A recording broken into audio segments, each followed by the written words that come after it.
This Indian book shook the British government, but today no one is talking about it. This was the time when British colonized India and solely for the benefit of their nation, they forced the Indian farmers to cultivate something. It ruined the fertility of the farming lands. First, the farmers were unaware, but when they finally became aware of it, it was too late.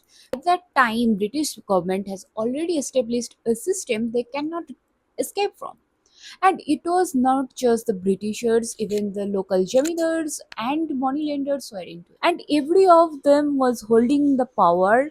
But these farmers whose land it was growing on, they left with nothing. But exploitation can be pushed so far before people resist. And they did. In 1859, the farmers of Bengal started to protest. And this is popularly known as Nil Bidroh or the Indigo Revolt, one of the major uprising against the colonial exploitation in India. Based on this true event, Dinabandhu Mitra wrote the play Neel Darpan. And Michael Madhusudan Datta also translated it into English as the name of Indigo Plantation Mirror. And the translation made the book to reach more people because the Britishers has to ban it. But banning a book can never stop the revolution. But today I wonder why no one is talking about it. Because